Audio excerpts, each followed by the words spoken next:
member for Kildonan St. Paul. Thank you, Mr. Speaker. Canada has seen a 92% increase in gang-related homicides since this Liberal government took office. There were 124,000 more violent crimes last year than when this Prime Minister took office in 2015. That's things like rape and assault and stabbings, Mr. Speaker. Everything these Liberals have done for public safety has failed and made Canada a less safe place to live, Mr. Speaker. So when will this Prime Minister finally step up and get tough on crime? Right, Honourable Prime Minister. We have frozen the market on handgun ownership.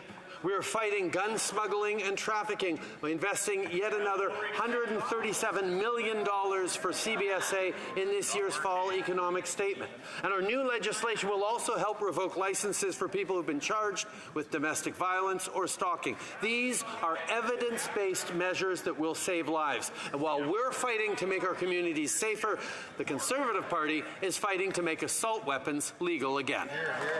The honourable member for Kildonan St. Paul. Mr. Speaker, this Liberal government's record speaks for itself. They are failing to keep Canadians safe, and violent crime doesn't just happen. It's from failed Liberal policies. It's things like the Liberals' Bill C-5, which ends mandatory prison time for serious gun offences, things like robbery with a firearm, extortion with a firearm, firing a gun with the intent to hit someone with the bullet, Mr. Speaker. No longer mandatory prison time under this Prime Minister. Now that criminal can serve house arrest in the comfort of his home. That's their approach to solving violent crime in this country, Mr. Speaker. It is ridiculous, and it's endangering Canadian lives. When are they going to smarten up and get tough on crime and clean up our streets, Mr. Speaker?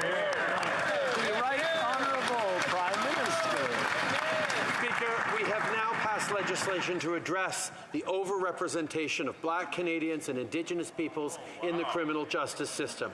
What Canadians deserve is legislation that goes after criminals while protecting our communities and holds up in court, which is where the Conservative Party's tough on crime approach consistently failed to protect Canadians that way. If it's being struck down by the courts, it's not protecting communities. So we will not follow Conservatives' failed approach that doesn't protect Canadians and violates people's fundamental rights.